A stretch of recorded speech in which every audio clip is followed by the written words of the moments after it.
We're here in a hotel room in Moscow, not your home. No reporters have interviewed you in person at home. Why is that? Well, given my situation, right, I'm kind of in a, shall we say, less stable environment than most people are. I don't like to bring people to my home because I don't know who they are, who's coming with them, and we have to remember that technically my government, right or wrong, considers me to be a fugitive in exile, right? There is still technically a manhunt that's following me around wherever I go. So I don't really want to make life any easier for people who are trying to silence me.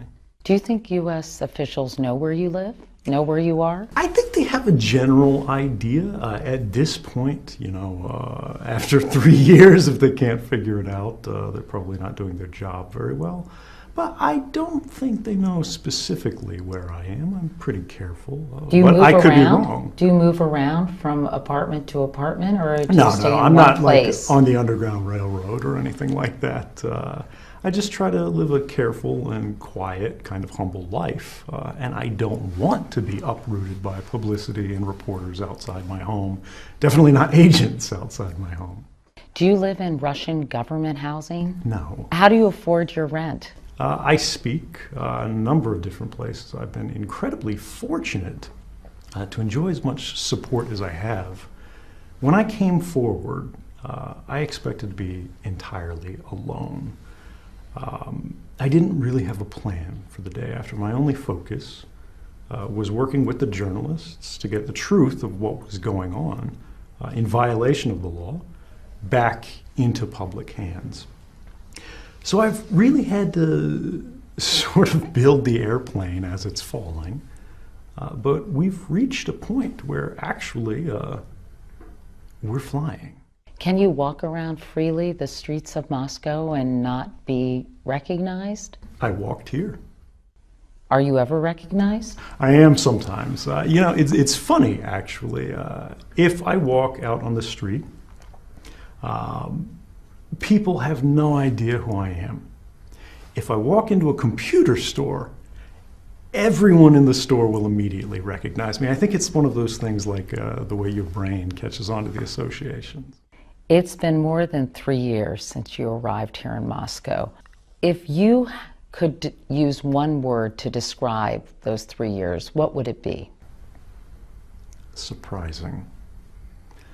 I think most Americans, particularly ones who, like myself, worked for the CIA, the NSA, they have a very particular view of Russia. I was terrified to come here because I didn't expect to stay, and I got trapped. But since I've been here, I've been very successful, actually, in avoiding government entanglements. I was really afraid that they were going to pressure me, they were going to follow me around. And of course, I've said before in sworn testimony that they did try in the airport. But I had a journalist with me, and I gave them the stiff arm, and I said, look, guys, I don't have any information, I don't have any documents, I'm not going to cooperate. And surprisingly, I think due to the political complexities of the situation, they had a tough choice.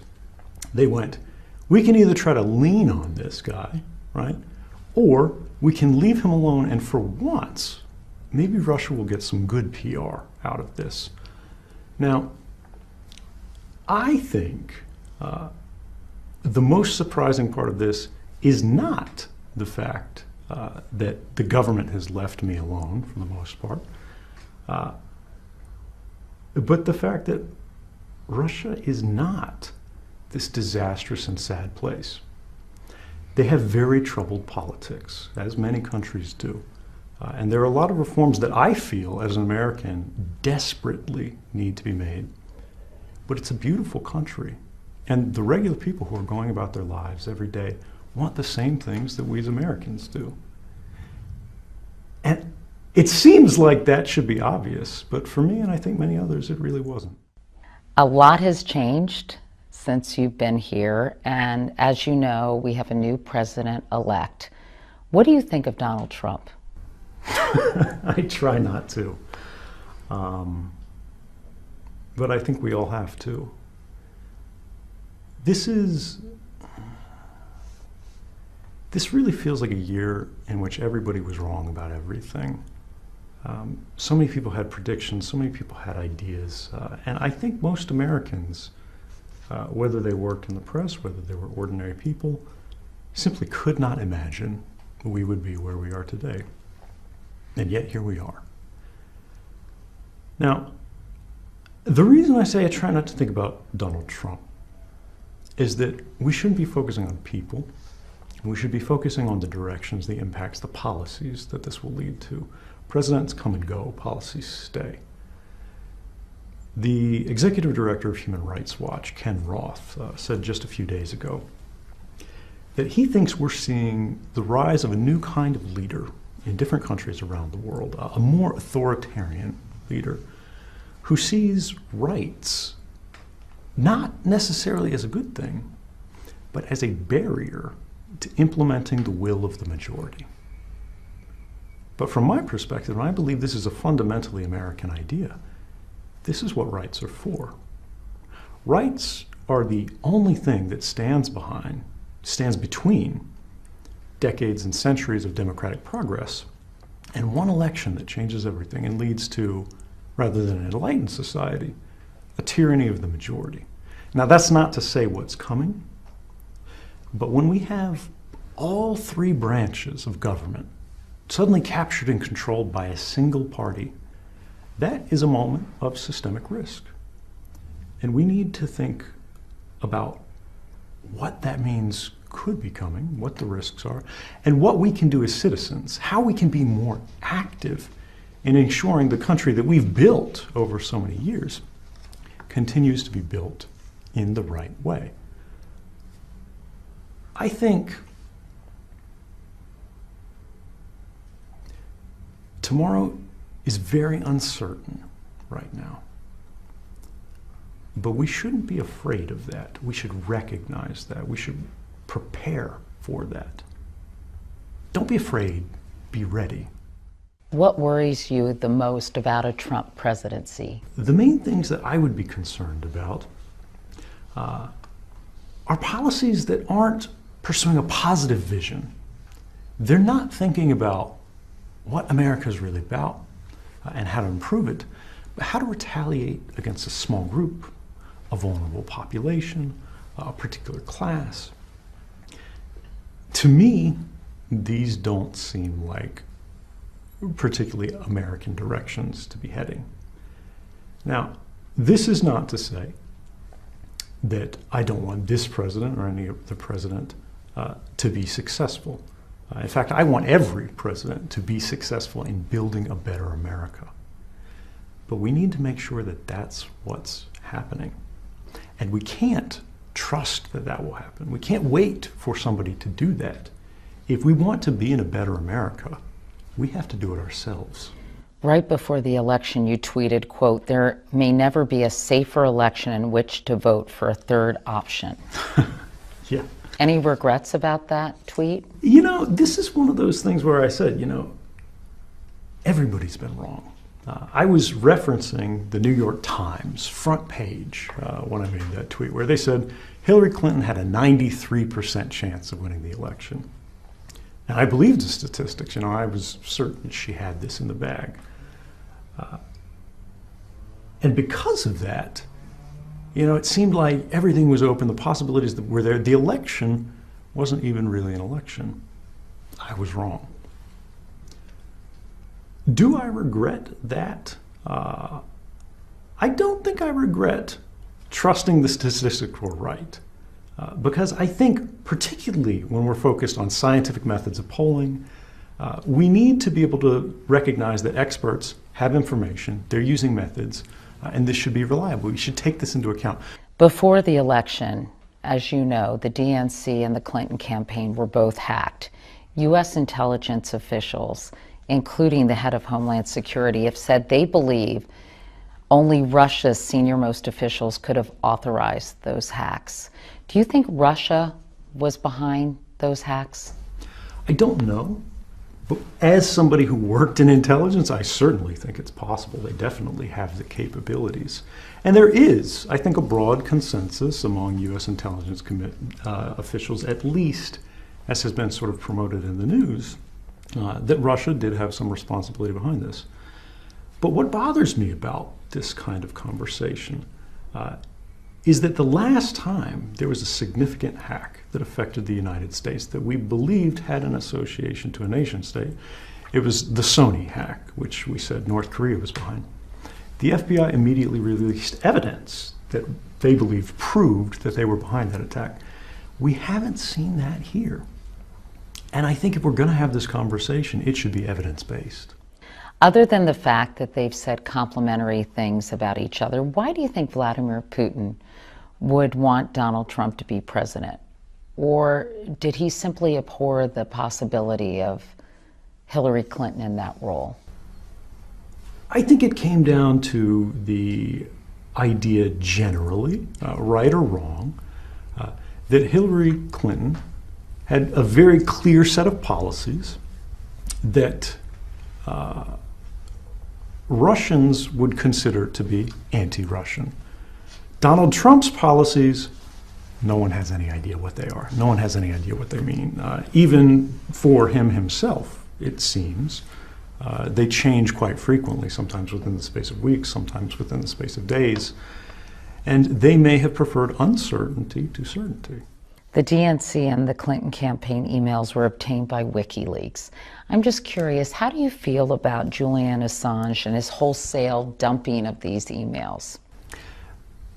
They have a very different policy than I followed in my work with journalists. But they have taken a position, they sort of embody a belief, that the only way they can prove the authenticity of these documents is to release them in what they call a pristine, untampered condition. From my perspective, I was in a very different position because, of course, this was not an anonymous leak. I came out behind them. I said, these are from the NSA, this is who I am. And immediately we knew they were real because the government came after me with many charges and threatened to put me in prison for the rest of my life. But I felt that this was a risk worth taking for me because there would be no question as to the authenticity of the documents, which gave me room to instead focus on how can this information be revealed in the most responsible way to fully mitigate any potential, actual, or theoretical risks that could come as a result of this journalism. And I'm very proud of the way that we did that, and I'm very comfortable with the decisions that we made. Let's talk about your pardon now. The Pardon Snowden campaign launched in September, led by backers like George Soros, Twitter CEO Jack Dorsey, the ACLU. What do you think your chances are that President Obama will in fact pardon you? Well, I'm not counting on it, and this is the key here. The possibility for a pardon, it seems to every expert who's looked at this issue, has never been more likely. And this is a surprise to myself more than anyone else, I think. Why do you say that? Well, just a few days ago, we had 15 members of the Church Committee. Most people may not remember what they are, but in the 1970s, the intelligence organizations went through the greatest period of oversight of their history. They sort of pulled up the blankets and looked at what was happening at the CIA, the NSA, the FBI.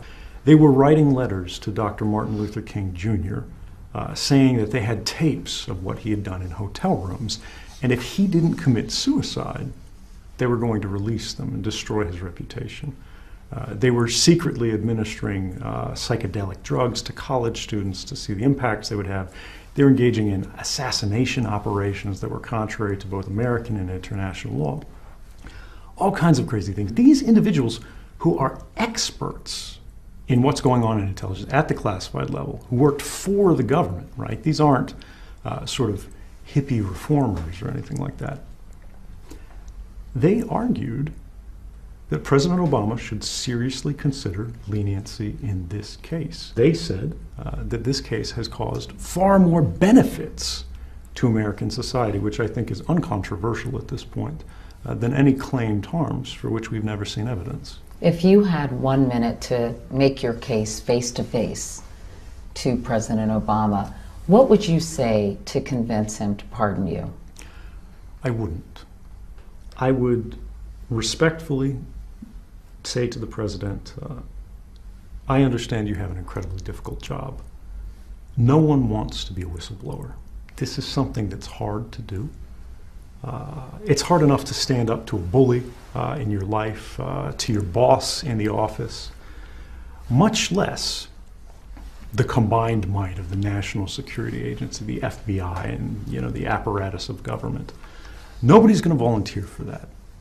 Nobody's going to sort of take this as a precedent and it's going to open floodgates. But there's one thing that I would hope he understands, and I think based on his recent statements, he does. He said that my actions and this journalism raised legitimate concerns. We're living in a time today where journalism is occurring in an environment of an extraordinary threat.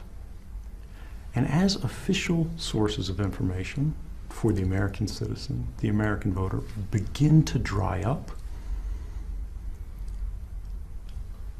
confidential sources, the sources upon which the best journalism has always relied, people in government who know the reality of what's actually going on, particularly when the operations of government start to go out of bounds, are critical now. And this is America. When something goes wrong, don't we want somebody to stand up and say something about it?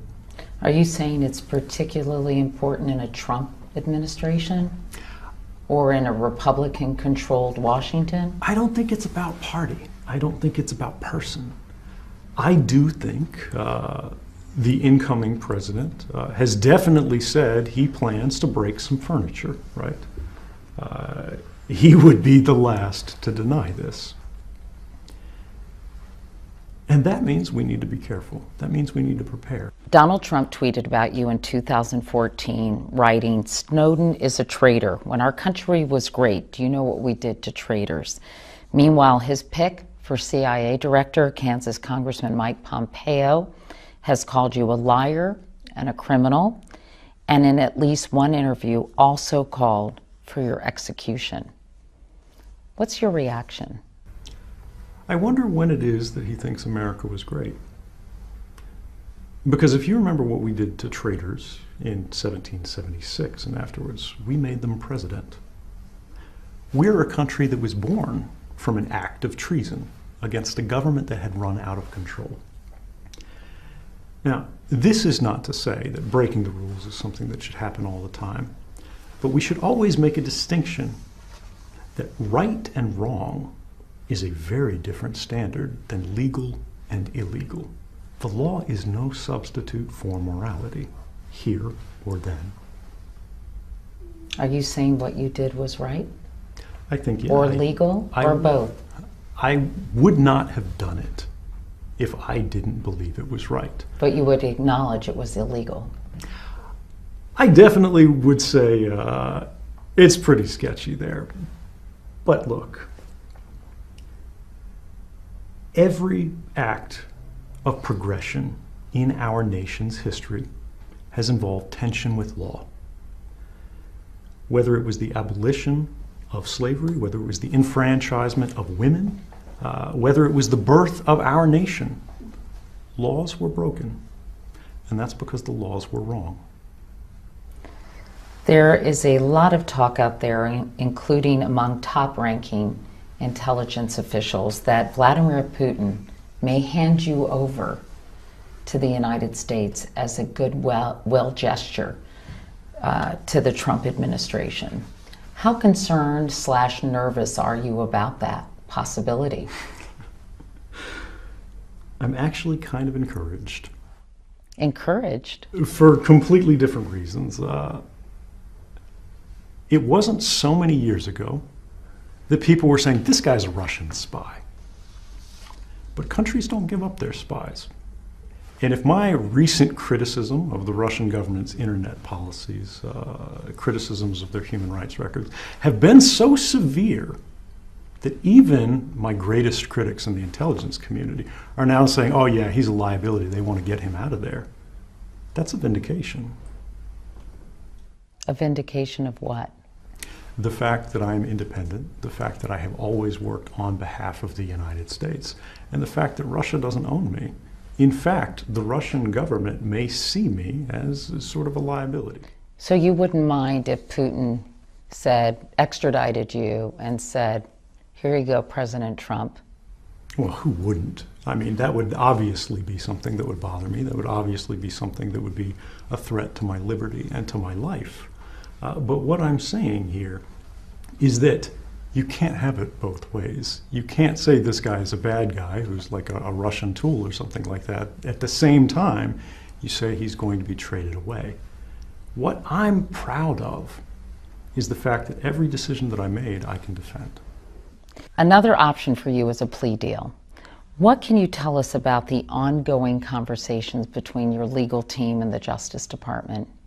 Well, I can't get into any confidential legal conversations. What I can say is what's been made public so far, which is that I've only ever had a single condition for returning to the United States, volunteering to go to court, and very likely to prison.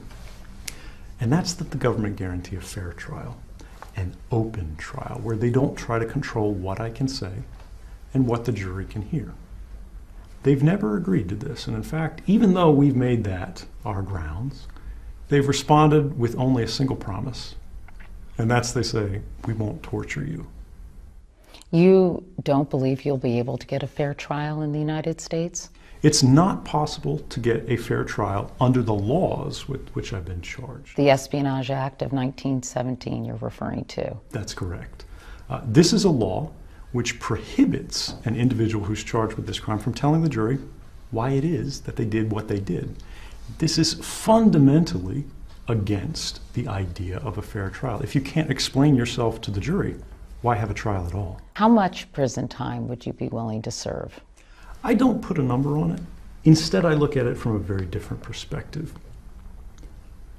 We're going into a world, again, we're here now, where whistleblowers are more important than ever. What kind of a message would I be sending if, in perhaps the most responsible case of modern whistleblowing that we have now, where no clear harm has occurred that's been demonstrated by evidence, but clear public benefits have occurred. The President of the United States himself said, this conversation, started by the NSA revelations, started by me, has made us stronger as a nation. Congress passed the first significant reforms to U.S. intelligence laws in more than 40 years. The courts themselves found the documents that I revealed showed unlawful and likely unconstitutional activities on the part of the government. Given all of that, given how much we've benefited, if I go to prison for the rest of my life, what's that going to do for the next person who sees something illegal, who sees something unconstitutional, and realizes they may be the only one who can do something about it? Chelsea Manning is serving 35 years in prison. Why shouldn't you? I think the right answer to look at here is, why is Chelsea Manning in prison for 35 years? Is this a just sentence? This is an individual who revealed unambiguous war crimes. There are some arguments that say she went too far. Maybe she released too much. But what we know now is that information was released in 2009. We're now in 2016. And with each passing year, it gets harder and harder to demonstrate any real harm that came as a result of these disclosures. But the benefits are clear. She's tried to take her life twice this year. Has she not suffered enough? Potentially, what would a plea deal look like for you?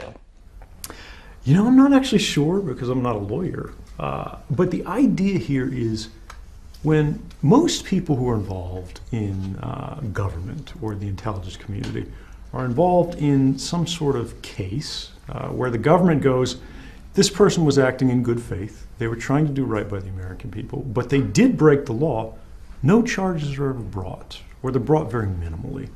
Perhaps the best known case in recent history here is General Petraeus, who shared information that was far more highly classified than I ever did with journalists.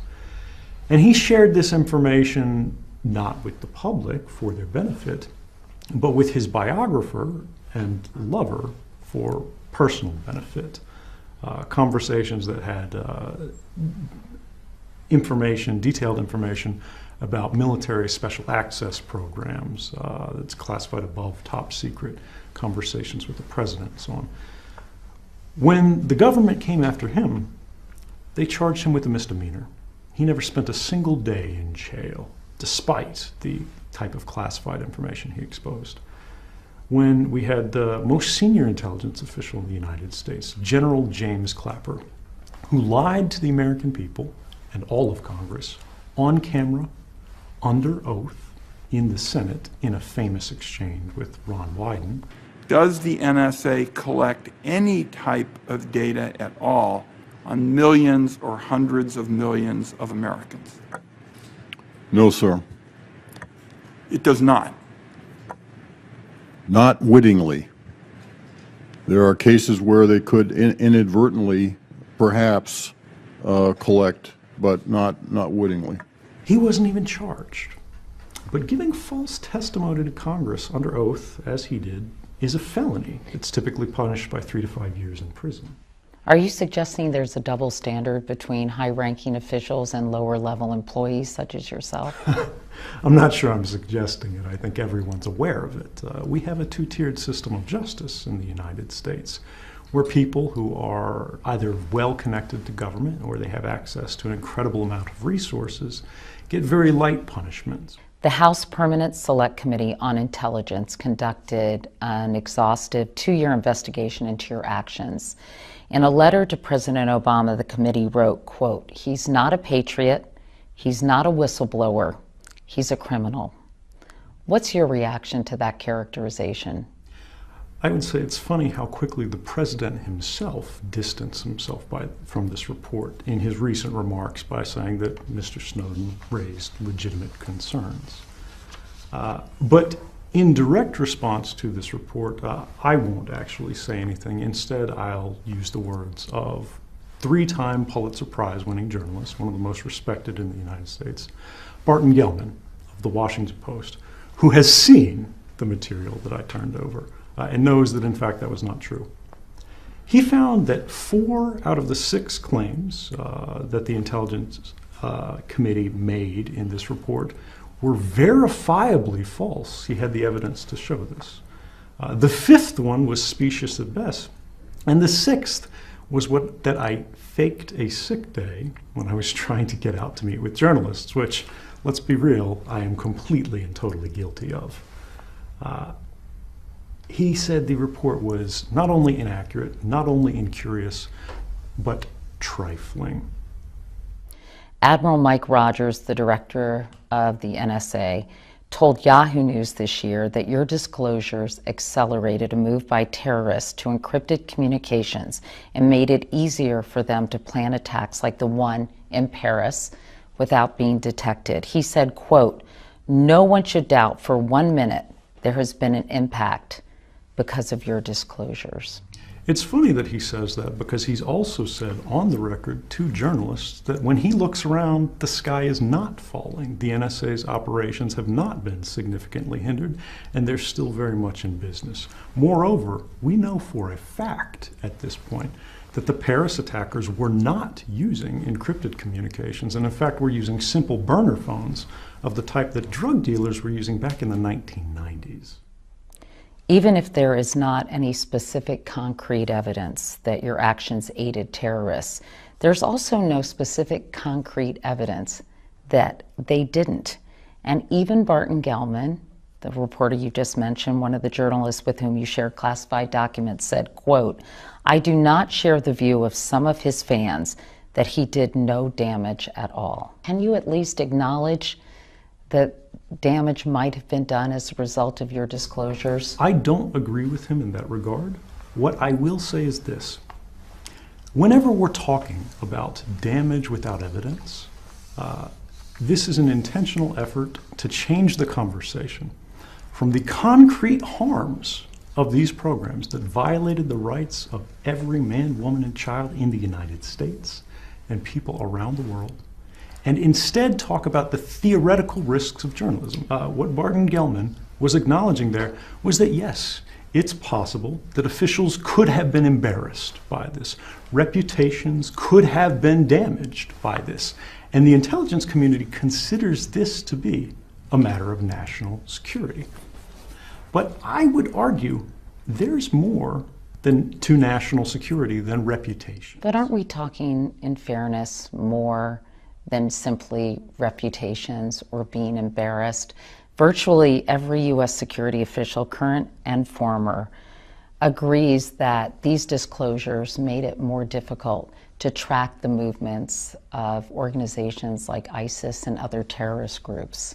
I don't agree with that. Now, of course, it's reasonable to presume that these things could happen. Terrorists read the newspaper too. But I'll tell you, terrorists already knew the NSA was coming after them. And what we saw in the newspaper wasn't anything that they didn't already understand.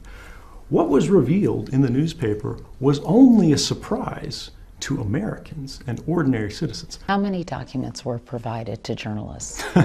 This is a good question, but I have to say, remember, I am still under active investigation, so I can't answer FBI-style questions on camera. Because the number has ranged from 50,000 to, as you said, 1.5 million.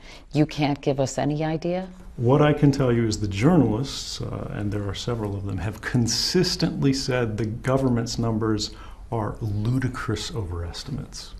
You also revealed to a reporter at the South China Morning Post that the U.S. was conducting surveillance of people and organizations in China. Why did you do that, and wasn't that a violation of U.S. security and national interest? I don't think so at all. The type of surveillance that we were talking about was not of the Chinese government. It was not about the Chinese military. It was not about any valid intelligence targets. This was about civilian infrastructure, hospitals, universities that had been digitally hacked and compromised by the United States that caused a real threat to life. Now, it's not to say the U.S. shouldn't engage in any hacking, but when we start hacking hospitals, this is something that we as a public need to decide if it's a step too far. You're not anti-surveillance writ large, are you? Absolutely not. If it's specifically targeted, if it's authorized by the court, based on a showing of probable cause that the judge says, look, we think this person is up to no good. You've shown evidence that they're up to no good. Go after them. That's how it should be done. I asked about that interview because there's speculation there was some kind of quid pro quo with China. You give us information, you can come to Hong Kong. Well, let's be clear here. I never provided any information to China. The journalist in question was an Australian. Working for the South China Morning Post. They're a freelancer, but yes.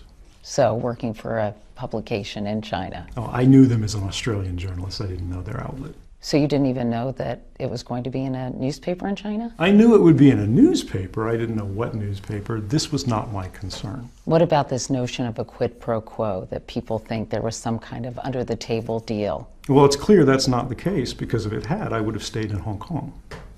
You arrived in Hong Kong on May 10th, 2013, met with journalists Glenn Greenwald and Laura Poitras on June 1st. There have been some questions about where you were and what you were doing during those 10 days before you met with those journalists. I was in the Mirror Hotel waiting for those journalists. What people sort of miss in this conspiracy theory, it's only held by a few people, is that the journalists weren't able to immediately travel. They had to talk to their newspapers, get permission, they had to get legal backing, they had to get funding, and get their institutions on board to actually travel to Hong Kong. What were you doing during those 10 days, Ed? Waiting for them to come. I was in the hotel room the whole time. In Citizen 4, the tension of those moments in Hong Kong is palpable. You're seen going through a series of security rituals, unplugging phones, covering your head as you type passwords into your computer. You seem keenly aware of a target being on your back. Could you describe those days for us before you went public, what that was like? You know, it's those moments, it's actually difficult to watch them on film because the pressure, the stress was so great that I was almost in like a fugue state. You lose your emotional affect. You can't be as high or as low as you normally are. You're only focused on one thing, and that's the mission. Before you left Hong Kong, I know you reportedly went to the Russian embassy. Can you tell me why and what you did there? No, there's a crazy conspiracy theory out there that I was a Chinese spy when I was in China. I'm a Russian spy when I'm in Russia. They say, you know, I'm partying in the Russian embassy, having birthday parties. It's completely wrong. And this is the reason why that wasn't a newspaper report that was carried around the world. Somebody raised this as a conspiracy theory and nobody could confirm it because it didn't happen. After you were granted asylum in Russia in August of 2013, you issued a statement through WikiLeaks criticizing the Obama administration for showing no respect for international and domestic law and thanking Russia. Do you believe Russia has more respect for international law than the United States? No, and I think this is kind of a false choice here. You're saying who's worse? Who do you want to beat up on? Are you going to condemn the United States? No. The United States does wonderful things for human rights in many areas around the world, but we have to remember that nobody's perfect. Russia has a very poor human rights record in many areas, but when they can do something good, when they can actually stand up for the rights of a dissident, shouldn't we applaud them? It's very easy nowadays for a Chinese dissident or a Russian dissident to get asylum anywhere in the world, right? You know, doors are open everywhere. But I applied for asylum in 21 different countries around the world, all throughout Western Europe, countries like France, like Germany, like Norway, like Sweden. And every time they got close to saying, yes, let's grant this man asylum, phones would ring in the government, from the Vice President of the United States, from the Secretary of State, saying, if you protect this man, regardless of whether it's right or wrong, regardless of whether it's lawful or unlawful, we will take some retaliatory action. Should we applaud that?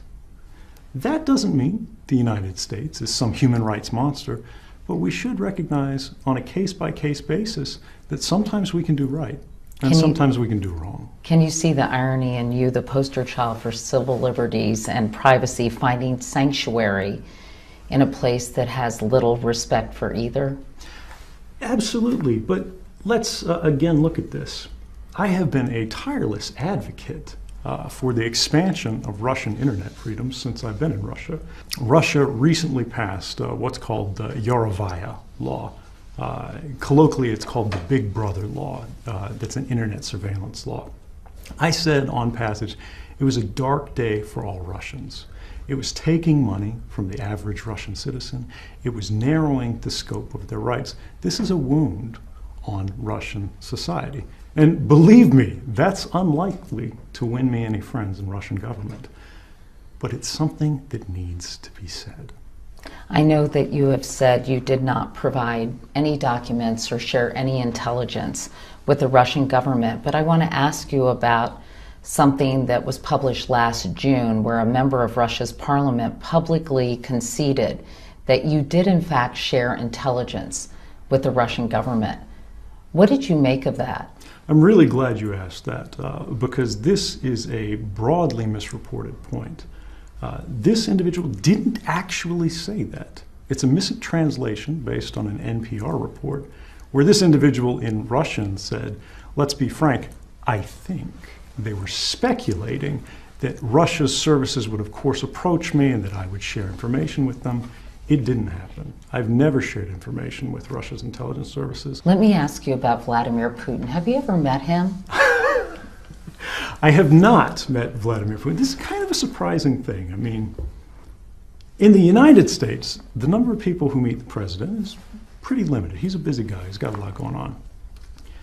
But people seem to think that I'm going ice skating with Vladimir Putin in Red Square, every weekend. We're riding polar bears over the tundra.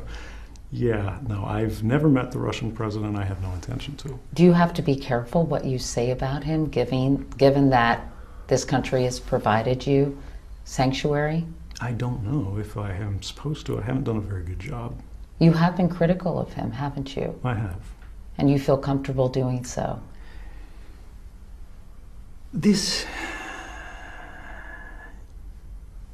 Some people live very careful lives. I haven't done a very good job at that. If safety was my number one priority, I never would have left Hawaii. I would still be working at the NSA, making an extraordinary amount of money for very little work, violating Americans' rights. No one would know what was going on today. And yes, I'm never going to live a completely stable life. Even if I'm pardoned, even if I return to the United States, there are a lot of people who will disagree with the decisions that I made. But I'm comfortable with them. I realize that the laws of the United States have been changed for the better as a result. The President of the United States, for the first time in our history, has provided privacy protections to people who aren't American citizens as a result. The courts and Congress are finally at least starting to play the role that they were intended to play. No matter the cost, I can be happy with that. You have said that you raised concerns about excessive NSA surveillance with 10 superiors and colleagues, but only one email has been made public, one to a lawyer at the NSA with a legal inquiry critics say had nothing to do with releasing these documents. If you attempted to go through the proper channels, Ed, or at least reached out to colleagues, why didn't you save those communications as evidence? Oh, this is a really good question, right? Because it's one of those that seems like, why doesn't he have this? First off, I'm not an email administrator, so I didn't have access to everybody's email. But these aren't things you put in writing at NSA. Saying, I think the NSA is breaking the law, I think maybe this program is violating the Constitution, is a career-ending move. And the people that I talked to first, my supervisor said, hey, we can talk about this, but you shouldn't rock the boat, and don't write this down. Why haven't you given any names to corroborate the fact that you did in fact try to go through the so-called proper channels? Because if I did that, they would end the careers of these individuals, right? If these individuals spoke on their own without waiting for me, they would go to jail. But there's a broader point here, and this is the idea that proper channels work, that they exist, that they are available. The whistleblower process is fundamentally broken in the intelligence community. It can be said that there is no such thing at all. The proper channels are really a drain into which people, concerns, and cares are flushed. In 2014, Glenn Greenwald, one of the journalists with whom you worked, said, quote, "The most shocking and significant stories have yet to be reported." Are there still bombshells in this cache of documents that have still not seen the light of day? Well, I was very careful when I came forward again to make sure that I never revealed a single secret. This, I believe quite strongly, is the role of free press in our society. This is why the First Amendment is first. They're charged with making these decisions about what we should know, when, and how. They should contest the government's monopoly on controlling information, particularly in the classified spaces. So I'm not going to say if there's something else coming or when, but I will say this. In 2013, before this started, the idea that the government was collecting records of every phone call in the United States was a conspiracy theory. It's not anymore. Some Americans might say, hey, we appreciate your shedding light on this, but for us, security and thwarting a terrorist attack is more important than privacy. This is, a very common sort of throwaway argument from people who are just trying to avoid talking about the topic too much. They say, if you have nothing to hide, you have nothing to fear. Why do you care? They don't think about the origin of that quote, which is literally a piece of Nazi propaganda from Joseph Goebbels. This is not to say the NSA are Nazis. They're not the Stasi. These are good people doing bad things for what they believe are good reasons. Privacy is the foundation of all other rights. I would say arguing that you don't care about privacy because you have nothing to hide is no different than saying you don't care about free speech because you have nothing to say. What is the best thing, in your view, that came from these revelations? Before 2013,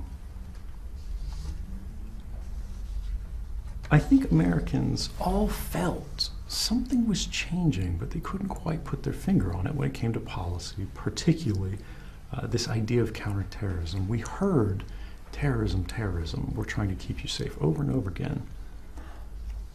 But it seemed that these programs weren't actually keeping us safe. We didn't know it at the time, but the NSA was tapping every phone in the United States, and yet it didn't stop the Boston Marathon bombings. We were collecting all of the internet communications as they crossed the border and saw if something was going on, but these were not the things that thwarted terrorist attacks. The things that were effective, the things that worked, were the methods that we always used. Traditional, good old-fashioned police work. The cop on the street who saw someone acting suspiciously. Human intelligence. Exactly. Our founding fathers said, he who would sacrifice essential liberty for a little temporary safety deserves neither and won't get them either. This is very much what we are waking up to. The idea that in many ways the public has lost their seat at the table of government as an equal partner. I know your residency permit runs out, Ed, in 2017. If it's renewed, are you prepared to live in Russia for the rest of your life? And what are your other options if it's not renewed? This is actually not my first foreign posting on behalf of the United States. When I worked for the CIA, I was in Switzerland. When I worked for the NSA, I was in Japan. The way I look at it, this is just more of the same. It's a very different situation, and I didn't choose this particular posting. But look, if this is the best way I can serve my country, I'm looking forward to doing it.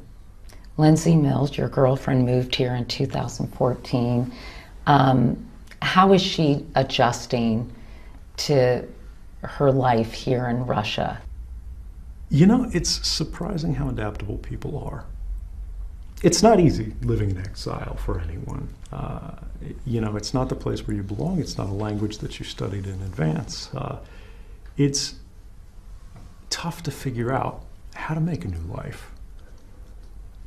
But she is an incredible person because I signed up for this. I knew what was coming. I was volunteering for these risks.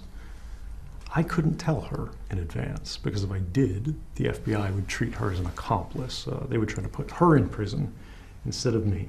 You basically said, I'm not going to be home when you get back. Yes, and I mean, imagine that. It probably makes me the world's worst boyfriend. But she didn't hate me for it. In fact, she seemed to love me more because she knew me before I had a job. She knew me before I was making good money. And she cared about me then. And as I climbed the ladder, as I gained all these clearances, as I became a much more senior and successful individual, she cared about me just as much. But when I lost it all, when I gave it all up, because I saw something wrong, something I believed needed to be said. She said she just fell in love with me all over again. And I can never thank her enough for that. What do you miss most about the United States? Family, of course, that's always the thing. You know, they can come and see me, but you've got all these travel arrangements and logistics. You got to go on an airplane ride. Who doesn't miss that? When you look back at the last 3 years, was it worth it? Absolutely, I would do it again. No regrets. No regrets at all. People listening to this might think, are you kidding? No regrets? Well, I do have to deal with some tough interviews now, but honestly, I'm glad we can have these conversations, and I hope that we work to make an America that never loses the opportunity to do this. Look, journalism is a hard job. I understand that. And I think it's clearer now than perhaps ever before that if we don't make sure that sources and journalists can have these conversations, and not outside borders where you've got to fly around the world to have it, but at home, before we get to this point where it's such a problem, we're losing a lot of what makes us great. Do you think you'll ever be able to convince people who have very little sympathy for you, who don't believe you should be walking around a free man here in Moscow, but instead you should be in prison? What do you say to those people who just do not understand your point of view? I'm not going to ask them to trust me. I'm not going to ask them to believe in me, because I think Americans have had enough of people saying, trust us. That was the problem that got us here in the first place. But what I will say is this. In 2013, it was pretty easy to say, we don't know what's coming. This guy probably took a lot of risks. This is really irresponsible. This is going to cause harm. But in 2016, these officials have had every opportunity to show evidence that harm came as a result, and they haven't. Do you really think if the government can show somebody was hurt, a program was damaged, we've gone dark and can't track dangerous people, they wouldn't leak that criticism? That wouldn't be on the front page of the New York Times by the end of the day. I don't think so. And I hope maybe in time you'll think the same. Ed Snowden, thank you so much for spending all this time talking to us. We really appreciate it. Thank you very much.